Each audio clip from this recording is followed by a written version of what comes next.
All right, everybody, welcome to our ACE Venture with PCL, coming to you from Los Angeles and the UCLA campus. And here are your PCL panel, and I'm going to turn it over to Mark today to get started. Thanks, Mark.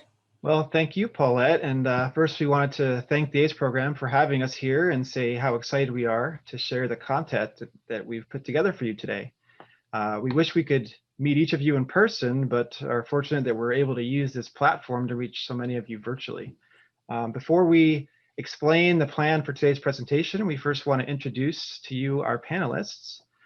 So first, my name is Mark Schneider. I've been in the construction industry now with PCL for almost 15 years, where I'm now a construction manager. I went to college in Pennsylvania at a school called Lehigh University, where I studied civil engineering. After I graduated, I moved to California from the East Coast to start my career with PCL. So far through my career with PCL, I've worked on many project types, including a performing arts high school in Los Angeles, multiple parking structures, historic and high-rise renovation projects, and multiple student housing projects at UCLA. When I was in college, I wasn't quite sure, what path I wanted to take upon graduating. And most of my classmates in civil engineering field took a path in some sort of design-related field. I chose to go into construction, and I'm really happy I did today. Currently, I'm involved with overseeing a large student housing project at UCLA, and that is what our presentation today will be based around. So next, Christoph is going to introduce himself. Thanks, Mark. So my name is Christoph Buer. I've been working with PCL for just under 23 years, so most of my adult life. My path to PCL management, however, my road is a little different than you'll hear from the rest of the panel's members. I didn't take the college or university route that many of you may think you need to do, so I'll go into a little bit of that. I grew up in a small town in Manitoba, Canada called Birtle. After high school and 1 year university, and a couple of years of working as a carpenter, I moved to Winnipeg, Manitoba to start my career with PCL. This January, however, I was relocated to work with PCL in California on the project here at UCLA. So a little of my education. After completing high school, I went on to university for a year, like I said, and that wasn't for me. So I took some time off to travel. And then after my travel, I started working as a carpenter's helper with my brother. After about 6 months or so, I started an apprenticeship with a small residential builder.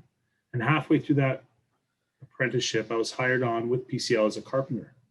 So I've worked through all levels of carpentry with PCL, from apprentice to journeyman carpenter to a lead hand to a foreman to a superintendent. And now my position is senior superintendent at Southwest Apartments at UCLA.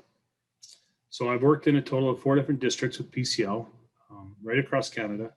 And now I'm in my first district in California at CAP. So I'm excited for all of you to hear about our opportunities and hear about us, our paths, and about our awesome project.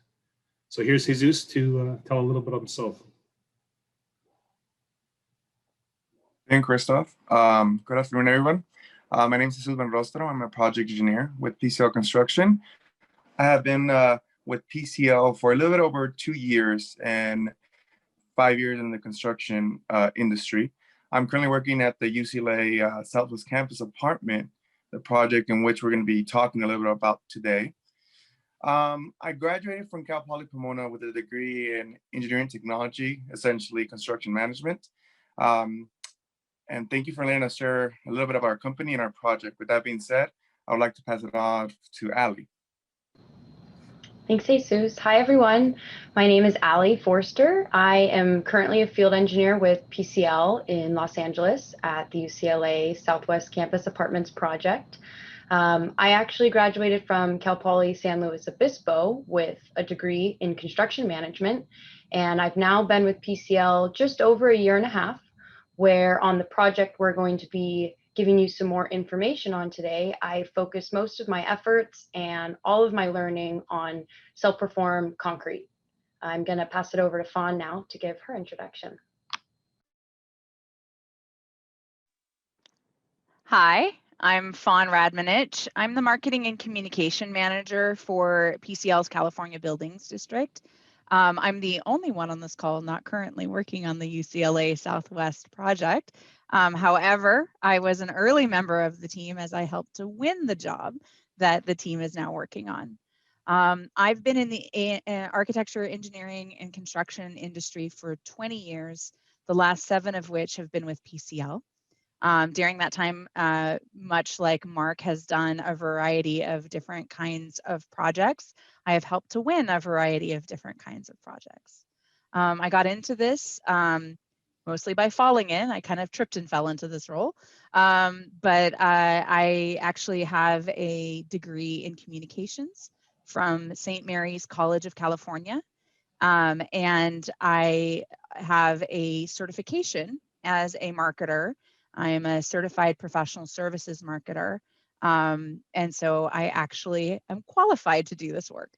And so I'm going to transition to talking a little bit about PCL, since I'm the marketer in the group. So give me just a quick second while we share screen. And here we go.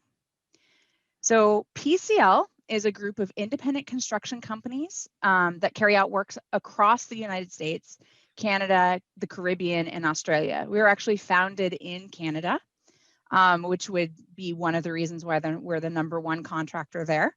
Our operations cover civil infrastructure, heavy industrial, but what we're here to talk to you about is our buildings market. And these markets are all supported by our presence in more than 30 major centers. PCL has an annual construction volume of more than $7 billion. And that makes us one of the largest contractors in North America, both in Canada and in the United States.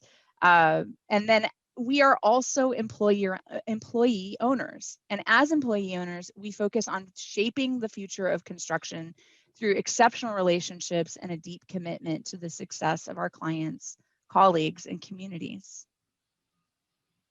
We have a long history of proven performance, helping customers of all sizes solve unique and complex challenges. Here you can see a small selection of some of PCL's iconic projects. You might recognize a few. One of my favorites is the Wizarding World of Harry Potter for Universal Studios. And PCL actually built both the Los Angeles location and the Orlando location.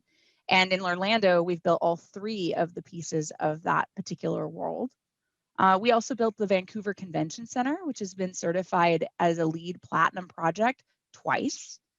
And the Mall of America, while you might not have been there, is still the largest mall in the US, and that was built by PCL many years ago. And then right here in Los Angeles, where we all are, we built Staples Center, which is the home to the LA Kings and the LA Lakers. And continuing along the line of Los Angeles, we have combined our broad expertise and drive and determination and a willingness to take on the most difficult projects to be able to work on some amazing and quite iconic projects here in LA. So in addition to Staples Center and the Wizarding World of Harry Potter, we've also been performing all of the stadium renovations at Dodger Stadium for the last few seasons, off seasons since 2014. The largest and most significant was completed in April of this year, which revised their center field. And today we'll be talking about one of our many projects at UCLA. We've done quite a few projects out there. So now I'd like to turn it over to Mark to talk about that.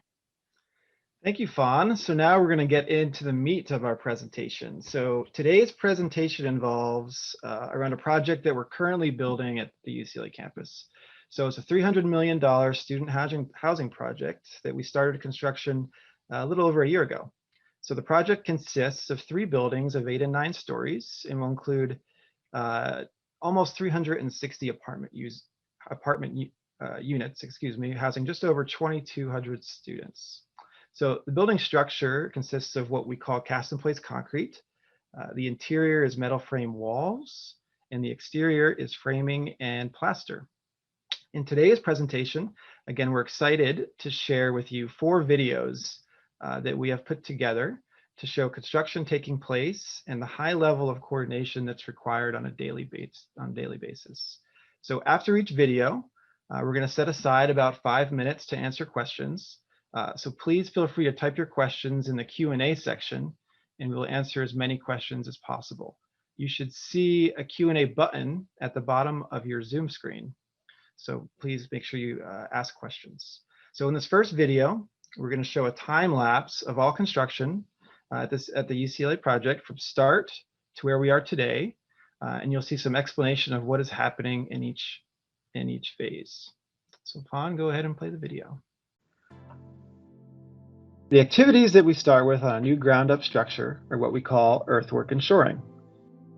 In these first clips, you will see the earthwork and grading activities. You can see large equipment, including front-end loaders and excavators. The equipment is what we use to move dirt around, excavate, and compact the existing soils to the elevations that the drawings call for prior to beginning the building foundations. Once we have the site to the elevations needed, we begin installing deep utilities. Here you can see green pipe laying on the ground that is for future sewer and storm drain lines. The deep utilities are put in early, prior to foundations being started. Here you will see what looks like a darker gray flat surface that is put through the middle of the site. This is crushed rock material that we place to make it easier to move large equipment through the site without digging up dirt. This also helps keep the site clean and less muddy when it rains. In these next phases, you will start to see more material being stored around the site as we begin to enter into the structure phase of the project. Here we are beginning foundations, followed by concrete walls and concrete columns, or what we call vertical work. Foundations are dug with a backhoe, reinforcing steel is placed inside, and then are filled with concrete. These foundations are what support the weight of the buildings we are building above, and thus distributed down through the walls and columns. Digging foundations with a backhoe requires a high level of skill and detail that can be seen in the middle of the project site. You'll start to see more crane activity on site now, first with mobile cranes that are able to move around the project site. These cranes are used to place rebar and to set concrete formwork. Formwork is what makes the shape of our walls and columns, and is what the concrete is placed inside of. Once the concrete cures or dries, the formwork can be removed and reused in most cases. This is what we call cycling our formwork.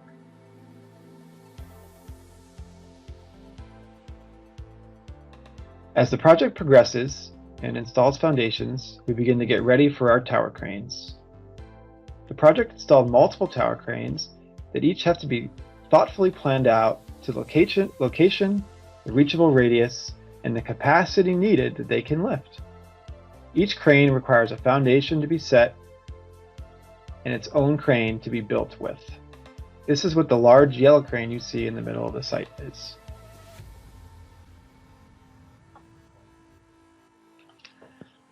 The foundation stage is often one of the more difficult parts of the project for many reasons.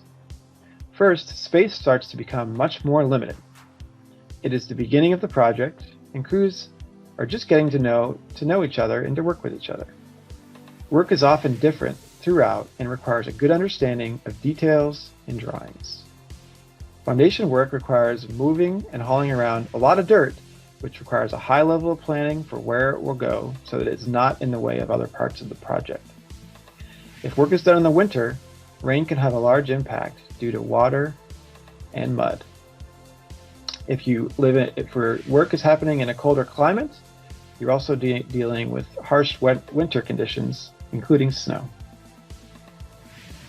As more cranes are installed, the project has the ability to move things around more quickly, and more walls and columns begin to take shape. The project then begins to move into the elevated deck stage. You will see in these sequences, each building begins to get taller and taller. The decks are built with vertical shoring posts that support plywood. Rebar is placed on top of the plywood to reinforce the concrete. Once all rebar is placed, we then place concrete on top of the plywood and shoring. This is what creates the concrete deck.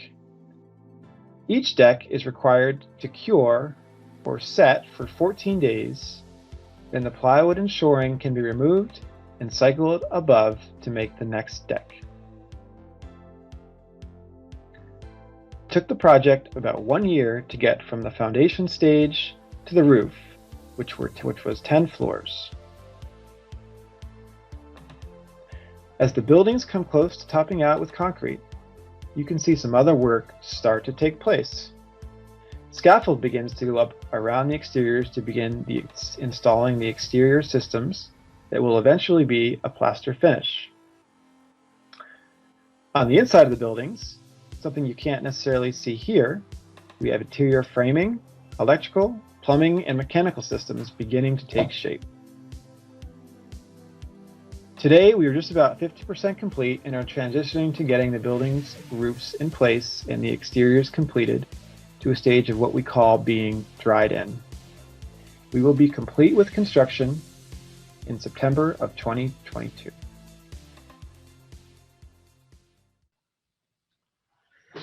Okay, so that's our first video. I think we do have one question in the chat that we can address.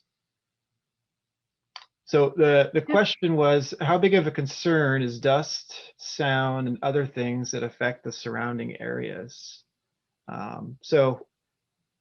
Christoph, do you want to chime in on this one too? But so we definitely have to think a lot about dust and sound, especially depending on where we are working and what neighborhood we are working in. At UCLA, we're on an active college campus. So there's student dorms around us, and there's neighbors that are certainly sensitive to the sound that we're making. So we can't have any noise on the job site before 7 a.m. And no noise after 6 p.m.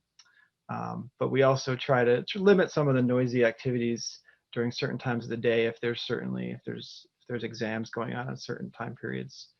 We also use water to keep the dust down. We've got water trucks, and then we use water hoses to spray around the job site, so we're not having large dust accumulations with our neighbors. Anything you want to add there, Christoph or Ali? Yeah, I think one thing we can add to that, Mark, is not only do we use water to keep the dust down, and that's a constant battle in a climate like California, we also have what we call rumble mats. So at each entrance of the job sites, we have two main gates. We have a series of rumble mats. So as the trucks, delivery trucks and dump trucks that come in and out of the gate on wetter days, they get real dirty underneath, and the tires get full of crud and mud. And in California, you have to be really careful about retaining all of your material on site and not letting that material, escape or be traveled down the road and cause havoc for your neighbors. So we have rumble mats everywhere, and that really does a good job in keeping the streets clear and clean. And with that gentleman that's always there at the gate, or the personnel's at the gate with the water hose, he's continuously washing off these rumble mats that are made from steel, and he keeps them clean. So we actually have a couple of other questions that have come in as well. We have people putting questions in both chat and questions, which is fine. And so one of the questions that came in is, what happens if a disaster like an earthquake destroys part of the project? Sure, I think that's a great question. So we have a plan if there is any sort of disaster, that we have a plan to evacuate the job site. So what we use is 3 blasts of a horn if there is a disaster like an earthquake, so that we can get everybody out of the building. And then we do a head count. All of our foremen know how many people, and all of our foremen and our superintendents know how many people are on the job site. So we count to make sure we've got everybody accounted for once they're in those, what we call muster points, or the evacuation zones. And then the next question we have is, can you talk about the metal work that goes into the buildings? So there's lots of different, I guess, types of metal work that we might maybe is being referred to. So we've got steel. So there's reinforcing steel that gets placed into the concrete that strengthens the concrete. Concrete is very strong in compression, but not as strong in tension. So the rebar is installed to add tensile strength to the concrete. There's also steel, structural steel that can be used, and we've got other different types of metals like metal stairs and sheet metal that cover all different types of scopes that go into a building. So here's one. How do you put cranes in a construction site? Ooh, that's a good one for Christoph. All right, for sure. So how do you put cranes at a construction site? So I guess there's many different types of cranes, and to sum it up, you have to look at your job and your tasks that you have to carry out over the course of the entire project. So as Mark explained in the video, those are mobile cranes. So those cranes can drive themselves on and off the job site. So they're hydraulic or they're conventional, depending on the size is kind of tells you how easy it is to transport these cranes. But you can actually take a crane that is a 500-ton conventional that used to take a week to set up on site. You can drive a hydraulic crane, which is new technology, onto site and set it up in about a day. So those are the kind of mobile cranes. And then we'll get into the tower cranes. You're going to see a tower crane come down. And just to explain a little bit about a tower crane is those tower cranes come on several trucks, semis, and they're put together by the use of one of those assist cranes or transportable the cranes that can transport themselves. So we'll show you exactly how that crane comes down, and then you can just kind of pretend you're watching the video the opposite way, and that's how they go up. So a little more to the tower cranes, but that's how a crane gets on the site. So we have a few more questions, and then we might want to move to our next video. The next question is, what are your biggest concerns for California weather? And as you were working on this building, did you think about wildfires and change the infrastructure due to the current stage of California's climate? Yeah, that's another very good question. So weather that we're concerned with on the job site, and especially in California. So we have to plan for weather during construction. So we're always looking ahead and seeing when it's going to rain or how the wind is going to affect us. Our tower cranes can operate in high winds, and we're highly dependent on using the tower cranes in our daily construction. So if there are high winds, we have to think about that and plan for that. And then if there's rain in the forecast, we have to think about how that's going to affect work that we're currently putting in place, especially if we're in the ground and foundations and have a lot of dirt open. That can create mud and may require us to pump out foundations with water. And we can't pour concrete on the ground if the ground's not compacted. So we'd have to dry out that earth and figure out how to get it dry, and then we can move forward with pouring those foundations. Related to wildfires, where we're at UCLA, we don't see as much wildfires as some other parts of California does. But there certainly is a lot that goes into design of buildings and fire ratings and determining what the fire ratings are in each different type of building, and making sure that they're up to California codes and what UCLA, especially being on UCLA campus, what they require for fire separations. Okay, so we do have more questions, but I'm going to ask just one more and then hold the others until a little bit later in the presentation. So the next question is transporting material onto and off of the site challenging, particularly in a packed place like the UCLA campus, as far as, and this is in particular to closure and detours? Christoph, you want to take that one? Sure. So you're right. So we have a pretty jam-packed site. The start of the video showed a nice wide open site, and then towards the end of the video, as you've noticed, the buildings take up 80% of the landscape. So to get these big trucks in and out, you physically have to go and walk your neighborhood before the job starts and start making your rules and regulations for all your contractors and your trades to know how big of a truck they can bring in. Sometimes you build roads to get to your job sites. Sometimes you change the infrastructure. You put a bridge in place, depending on where you are and what the project you're building. Sometimes you just need to get there. So there's a lot of different options and a lot of different reasons why you would change your logistics of how you get the site. And your planning, one part of your question, I think, is how do you plan out the job site for deliveries? Well, every day we're planning. It doesn't stop. It changes.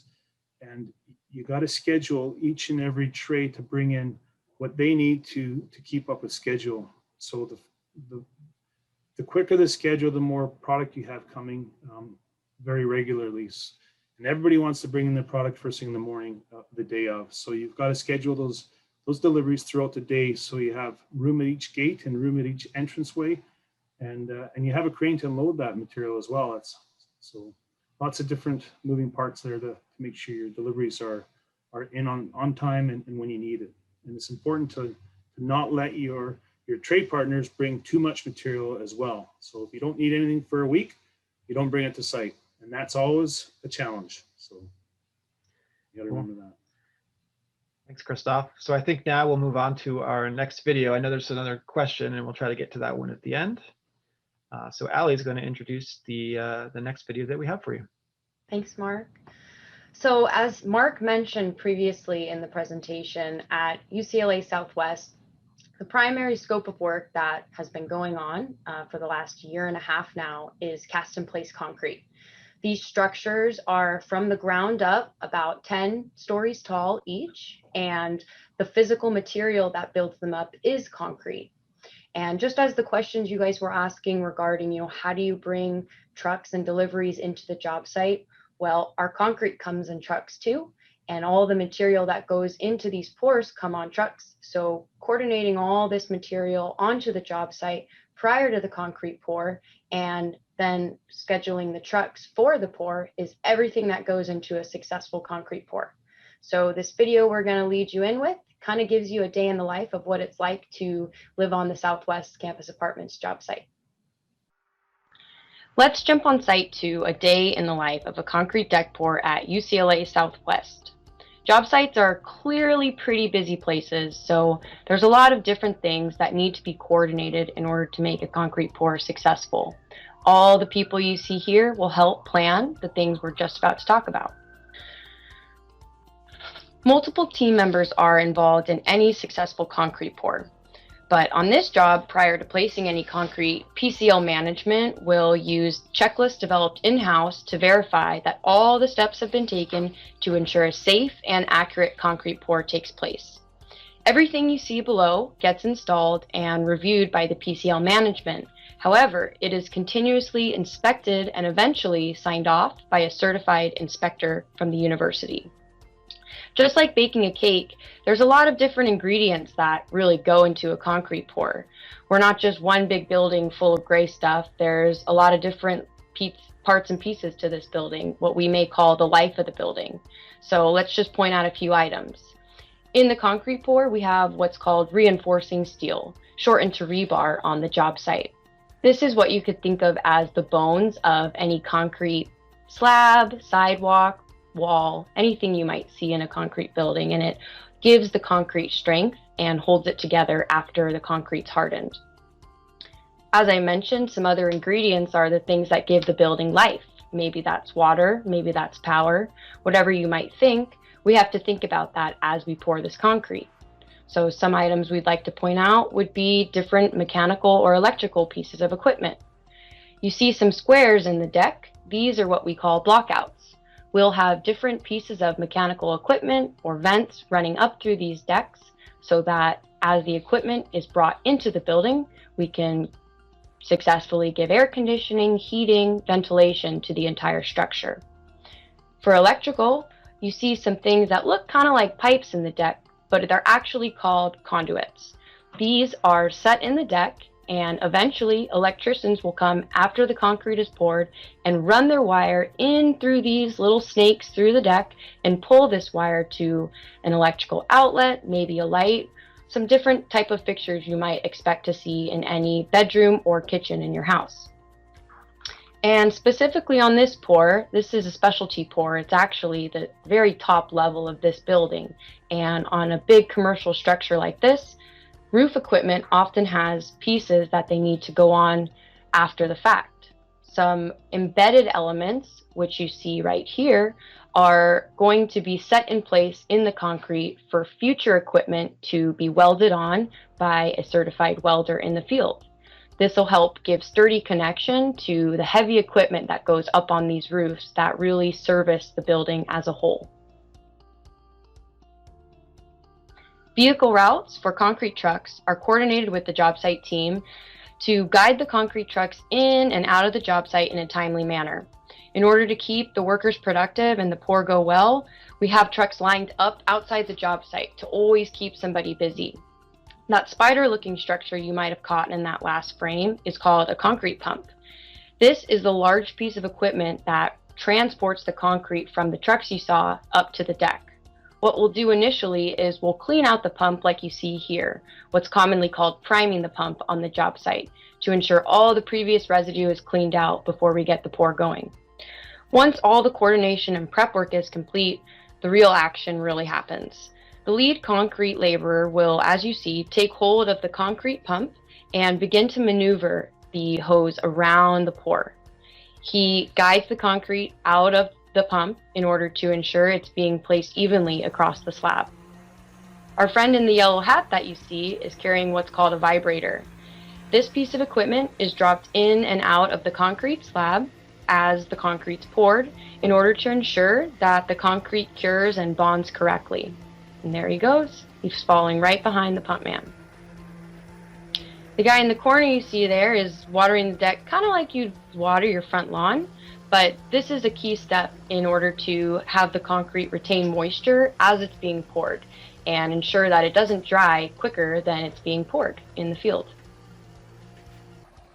On this particular day on the job site, the crew poured around 220 yards of concrete in just about 4 hours. Once enough concrete is poured, the finishers come into play. Just as their name really implies, the finishers are the ones that wrap up the pour by smoothing the concrete as it's poured into place. There's a few different tools that finishers will use, and the first one kind of starts with what you see here, screeds and shovels. Essentially, the finishers are evening out the thickness of the concrete as it's been poured in place and ensuring our friend with the hose in his hand didn't pour too much or too little in one specific area on the deck.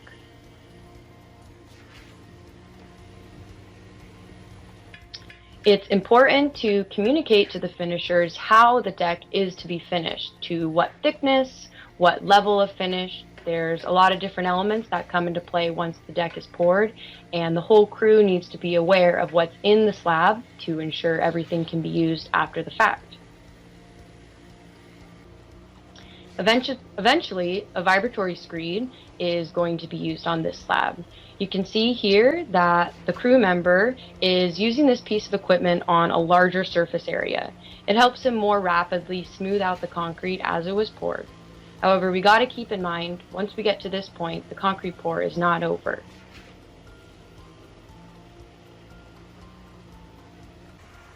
Finishers will eventually request to fly over what are called power trowels. As you see here, these are walking machines with a funny spinny thing on the bottom that essentially finishes the slab in circles and gives it the final finish required by the architect, the engineer, any designer that really wants to see what the building will look like after the fact. It's important, as I mentioned a little bit ago, that finishing is to the expectation needed for any future materials to connect to the concrete, or if it's bare concrete, that it looks presentable to the end user. In this case, that would be the management and maintenance staff at UCLA. At the end of the day, we have a complete concrete deck, as you see, but the work isn't done for any PCLer.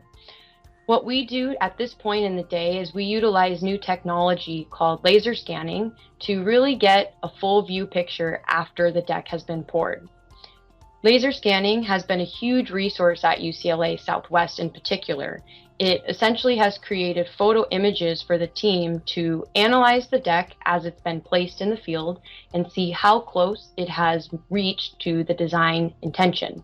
So the different thicknesses, the different finish levels can all be reviewed by the team in order to, again, hopefully solve problems just like 3D modeling will help you. So that was the conclusion of the second video. So thanks, Allie. Looks like we've got a few questions come in about that one. So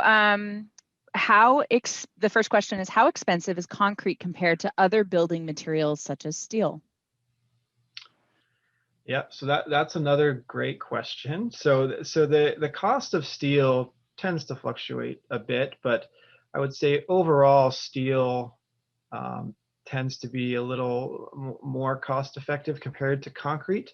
But there's a lot more that goes into it. You know, what is the intent? What is the design intent of the building? Who are the end users? How long is the building planned to be used for? Is it a 75-year life? Is it 100? You know, how long does the owner plan to get use of this building? You know, different performance requirements such as fire ratings and sound ratings. You know, if it's a concrete building, it tends to get better sound performance than maybe a steel building with metal decks. So there's a lot that goes into determining what the right building material is, depending on who the owner is and how they're going to use the building.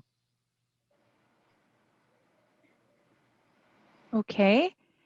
So how many construction workers were involved in this project?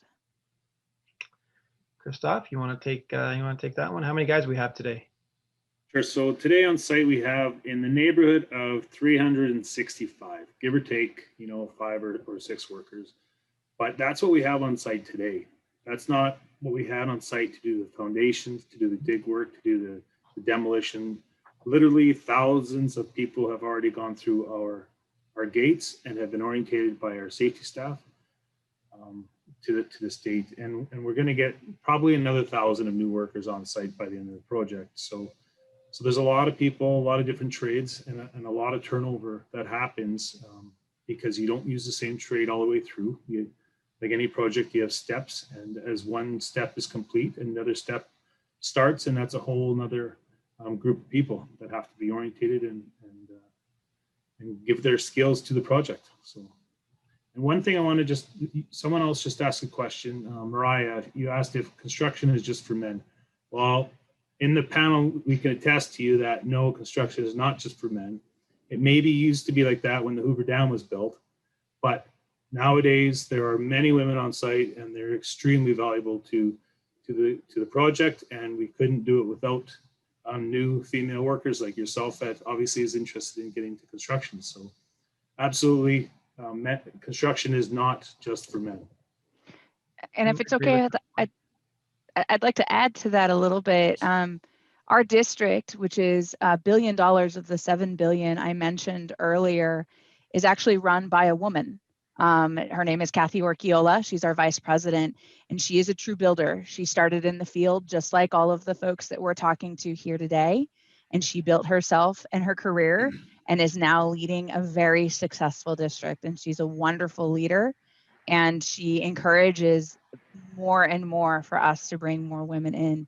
So we are definitely doing that, and we are seeing just wonderful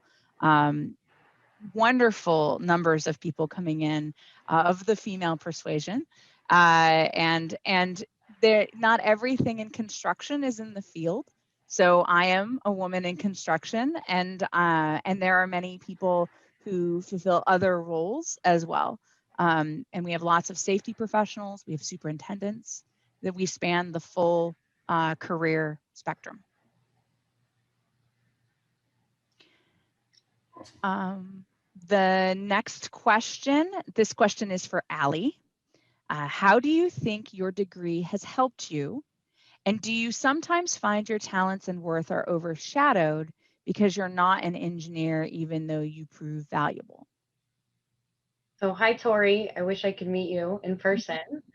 This is a great question. Coming from a construction management background, that word management sometimes throws people off as to what the degree really encompasses. And something to focus on if you grow an interest in the construction industry is your technical skills will grow as you enter a field position. So being a field engineer on specifically a huge self-performed concrete job, I've gained knowledge on technical building skills, logistics on the job site, and everything related to the actual building itself while being in the field. And in school at the same time, that word management really helps with the perspective that PCL is on the other half of this job. We're working as a general contractor on this project as well, where we're managing multiple different trades and their work in place to ensure that they get the building built in time for the students at UCLA. And part of that is we're not performing any of the engineering basis. It's just the responsibility as a contractor to really understand the intent for that building design and be able to hold those conversations and solve those problems with the design professionals. So as a construction management student or alumni from Cal Poly, I think I've served well in correspondences with architects, with engineers, and specifically the owner here at UCLA, because I have a little bit of background in how the building is built, and I understand at what cost and what time frame we need that delivered. So you can really tailor your perspective as to who you're speaking to when you have that construction management background. Hopefully that answered your question.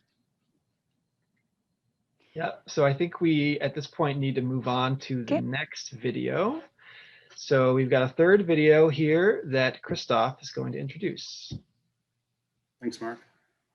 All right, so we talked a little bit about cranes already. We're going to show you a crane dismantle. So on our project, we had 4 large cranes. On every project, small or large, you need cranes to move around material efficiently and most importantly, safely. So in this video, you're going to see what we call a top-down tower dismantle. So this crane that we're going to top-down dismantle is called a hammerhead crane. It is only about 175 feet high.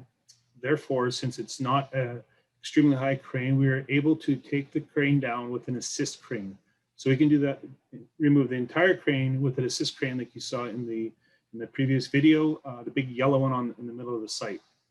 So other dismantles, I'll just tell you about them real quick. With the assist crane not being high enough, you have to use what we call a tower bracket. So they're installed on the side of the tower, and then each piece of the tower is removed as the rest of the tower is being supported by the bracket and lowered piece by piece. So it takes a little longer, but it's sometimes your only option when you have no room or it's too high. So again, here you're going to see a top-down dismantle with an assist crane. So crane dismantle. So on this crane dismantle, we are working on a top-down dismantle. Other dismantles are when you install a bracket on the side of the crane and you remove each tower piece individually, which you'll see later in the film. So the day prior is a setup day. We set up, we clear the area, we tour the site, we ensure the team is safe and they're ready. The setup of the assist crane can take 1 to 2 days for a hydraulic crane, which you see here in the video, and other types of cranes can take up to a week like a conventional. So on this day, we also remove some of the accessories of the crane, the cameras, utility power to the crane cab, lights on the boom, jib, or the tower. The removal of the hoist cable is done on the previous day, and the cable hook. The first step in removing the tower crane are the counterweights. Removal of the counterweights that sit on the counter jib in a vertical position behind the crane. These weights allow the crane to be balanced when lifting large objects. The second step is removal of the boom and the jib. There are 4 to 5 pieces of the boom, and each piece is disconnected one at a time by removing pins and lifting them down to the ground.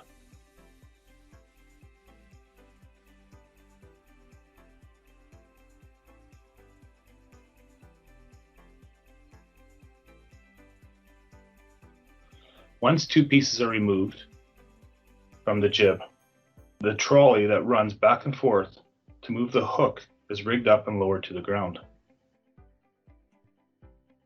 The remaining pieces of the boom are then lowered as the crane swings around for access to the counter jib.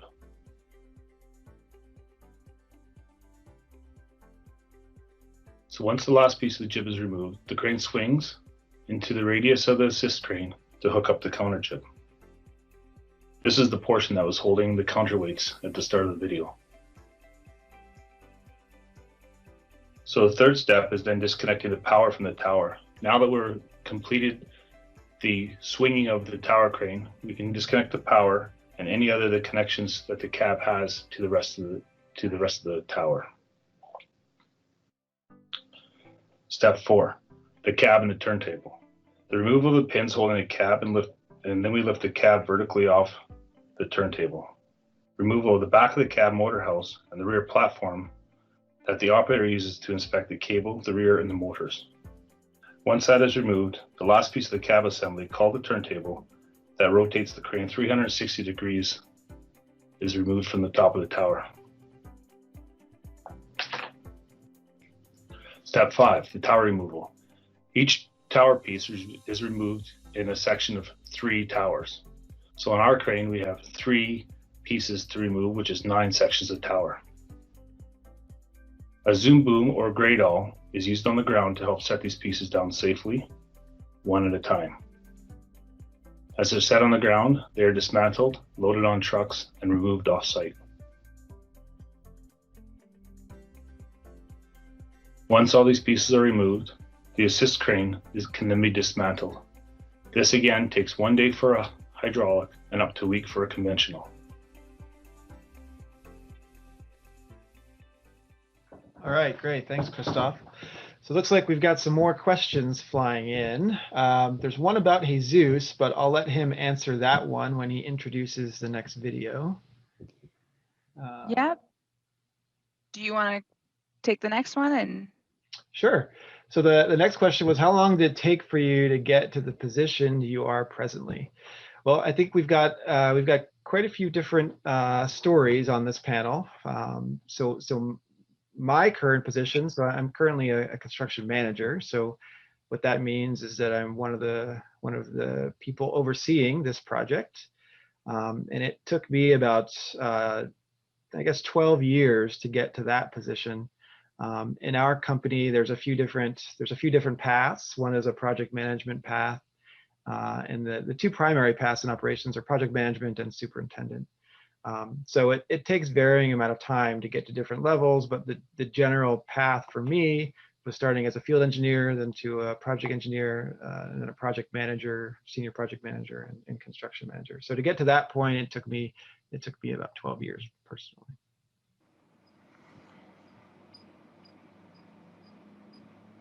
So I think the next question was, what are the big differences of working outside on a construction site, managing things, compared to working indoors designing buildings? So I think that question is, what is the difference between working for a contractor in construction and then working for a design consultant? And they certainly are different paths.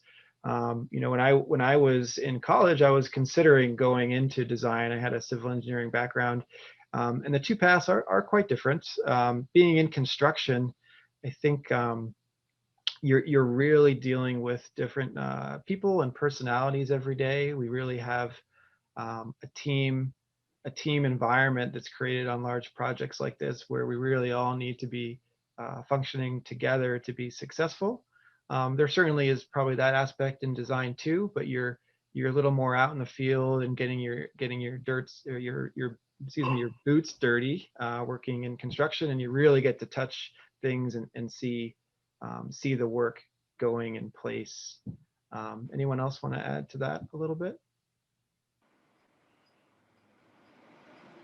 I could speak on that too. From a perspective working as a field engineer to a new field engineer on this PCL project, I've actually had not the engineering background, but I've had slight exposure of office-based style work that you might be thinking of versus actual field management work. So working inside the office is kind of like the behind the scenes of the whole production, right? We're producing that information, ensuring that it's coordinated between all the involved parties, and then most importantly, getting that information out to the builders and the crews in the field. And when you're on the field management side of things, you're expected to take that information and also understand it, because you are there as a facilitator to translate problems between people, solve problems with the engineers or other design consultants. So there's different factors, you know, on both sides you're solving problems, and some are a little bit more prepared problem solving, and in the field you are on the fly and figuring things out right there. Thanks, Ellie. So I think we need to move on to the Yep. next video. We're running a little low on time. So Jesus, if you could just do a quick introduction, and then there was one question about what field you work in, and do you recommend that to others? So maybe you can just touch on that in your intro. All right, sounds good. Thank you, Mark.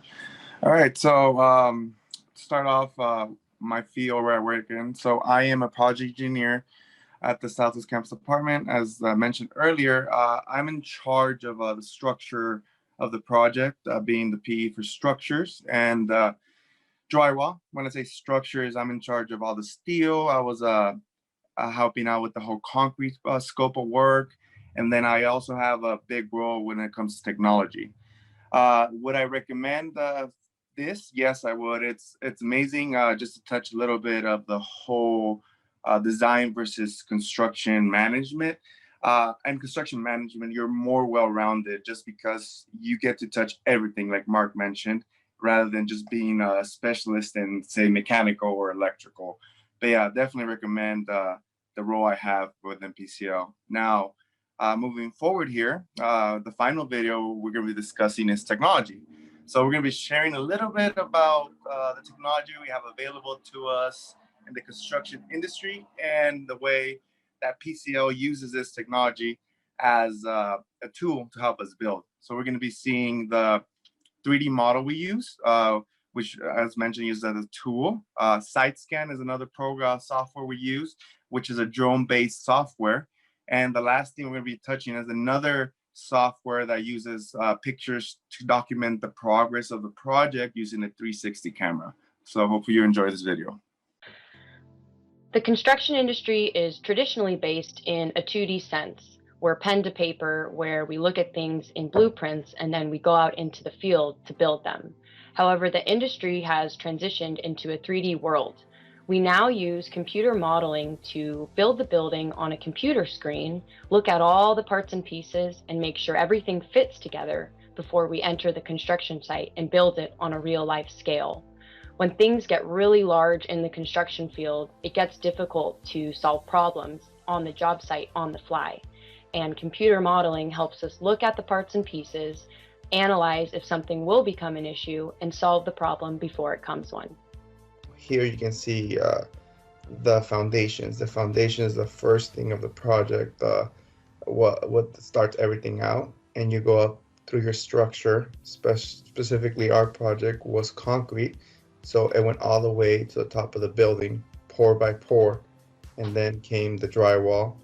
At the same time, coming inside the building, you have all your mechanical, you have your plumbing, and as you close down the walls and everything in the exterior, as you see here, you have your windows and all other aspects. So what the model really does is help our field team understand how the project is built, and it's very beneficial in that way.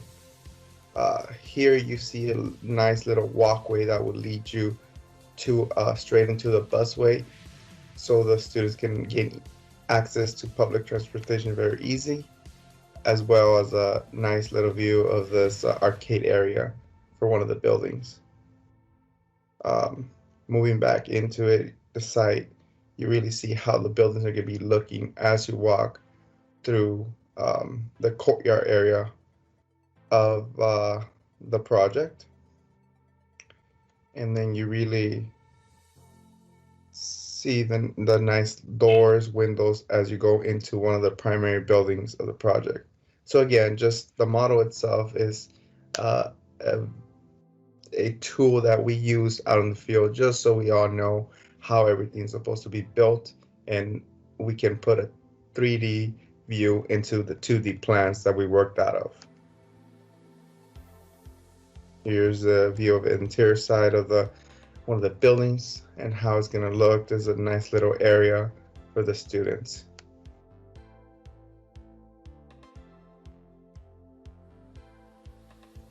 So the next part of our technology that we use at PCL and our project specifically is SiteScan. SiteScan is a program software that we use to get real-time information, real-time data from pictures taken from a drone 200, 300 feet above the ground.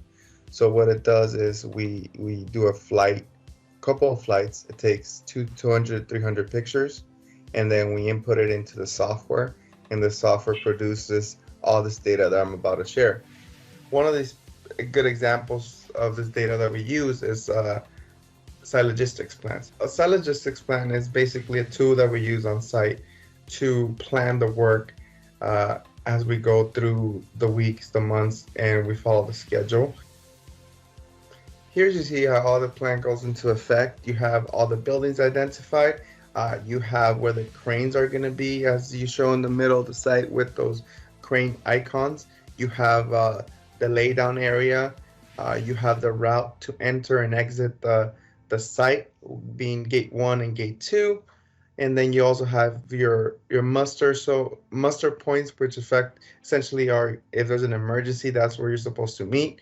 You have where the fire extinguishers are, so the fire marshal and the emergency department knows where everything's at. So this is one of the most critical tools that we have on site. And the awesome part about using SiteScan with this is that we can have a live photo of the site, and we overlay the logistics plan on top of it. So it's always changing as the project changes with the construction going on. Okay, here we have a comparison between 2 different flights, 2 different days. This is a good tool that we use just to see how the project changes from one day to another. As you can see here, these photos are about 3 weeks apart, and there's a lot of change in between them. So it really helps to grasp and understanding how fast the project moves. The next part of the tools that we can do with SiteScan is just having a 3D model. So this, you can see, is a live or updated mesh 3D model of the site, how it looks after we fly the drone. So this is kind of the data that we can export from it. In this, as the project continues, we can document the project and kind of give a good understanding of the status of the project and share it with the team, the owner, and whoever needs to see the project progress.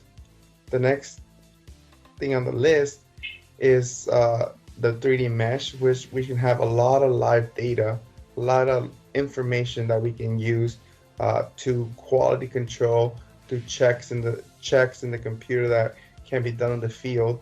For example, here you can see how I'm getting a square, which is giving me an area of the whole square that I created on the program. And then you can also get elevations, you can get distances, you can get point load, anything that you really need to do any quality checks. The next technology we're excited to share is a program called StructionSide. StructionSide is a software that we use where we document a lot of the day-to-day photographs, which are getting updated 3 times a week by our field team. As you can see here on the left, you have the actual as-built condition, or the way it looks in the field, versus what the model or what was planned. So as you can see, it's pretty accurate and pretty on point, the work in place versus what was planned.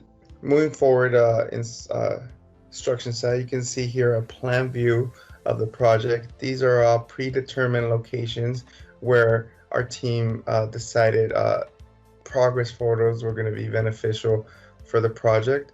I'm going to move into another level here and show you how we use it for closing down walls. So a wall is a metal stud that's sandwiched by two pieces of drywall. So once we close those walls down, it's very hard to know what's inside unless we tear down that wall. With StructionSight, what we can do is take pictures prior to closing those walls to capture every component inside of the walls. So at a later date, if we ever have to or are in question of anything that's inside the wall, we can come back to the program, we can look at the photos and see exactly what was in there without having to tear down the wall and costing us a lot of money and headaches. Thanks, Jesus. I know we're running a little bit long. Looks like we've got a few questions coming in, so we could try to answer those quickly. Looks like the first one is how long does it take to model a project like this into a 3D view? So this project is designed in 3D in a program called Revit. And that design process took about a year to get from start to completion. There's multiple iterations that go through design, but it certainly can, the model can certainly be built more quickly than that, but to get it to a point of that we're able to construct it, it took about a year. The next question we have is, do you use software like SketchUp, Revit, or LexoCAD to design the 3D models? Jesus, you want to take that? Yeah, so with SiteScan, I'm assuming is where the question is coming from. So no, everything's done within the software SiteScan, which was developed by 3DR. All we do is we fly the drone, and then we import all those photos from the drone flight into the software, and it processes them, it stitches it together, and it creates all of these data, and we can export into the software you just mentioned. So yes, it can be exported into Revit, it can be exported into Navisworks, and can be exported into a lot of different softwares. So the questions we have left are a few that we jumped over, but wanted to, it looks like Christoph answered one privately just to, or in typing. So if people want to look at that answering, but there was a question about how are you dealing with COVID and protecting people? Yeah, so that's certainly a real thing that we're dealing with every day. So on our job sites, one thing, so what we're doing is we do temperature taking every morning. We have healthcare workers at our job site gates, and they take everybody's temperatures and ask a series of questions to make sure that no one's feeling any symptoms. We require 6-foot distancing, and we require everybody to have masks at all times. And then if we do see a positive case, then we do a detailed investigation to determine where that came from and make sure we're cleaning well so that we don't have any further spreading from that case. And the last question that we moved past earlier is, does PCL use modular construction or prefab materials on any projects? We do use modular construction. On this particular project, I think prefab is probably more what some trades are using. Our MEP, mechanical, electrical, and plumbing systems, they do a good amount of prefab in their facilities, and then they bring in that material to the job site on trucks and put it in place. We do have other projects that use some sort of modular building. We can build bathrooms complete together and ship them on trucks and put them in place. And that a lot of that requires early design contribution to be able to do that and incorporate it into the construction. Okay. And we did have one other question that came in, which is how beneficial is it to have programs such as the drone one to knowing if the project is on schedule? That's a good question. So the drone is very beneficial. Just we use it as a tool with the owner as well and with the design team, just to give them a picture of how the project is and at what stage, so they can see a clear picture, the 4K picture of the actual site. We update it every week, and it's helpful just like that, especially during this whole COVID crisis. The design team and the owner don't come out as much as they typically do. Yeah, the pictures we get from the drones, they're really a great planning tool. We use those in our planning meetings to coordinate work and review with our subcontractors. Our superintendents really use the drone photos quite a bit. Okay, So- we've answered all the questions. Yeah, so thank you. I know we went a little bit long, but thank you everybody for participating. I hope everybody learned a little bit today, and we really had a great time doing this. So thank you, Paulette. Guys, thank you so much for putting this together. This was awesome. And thanks for getting that tower crane takedown in there. I've always wanted to see that. So pretty excited about all those videos. So thank you again. We really appreciated it. And great answer all the questions. Great. Awesome. Thank you, everybody. Thank you, everybody. Thank you.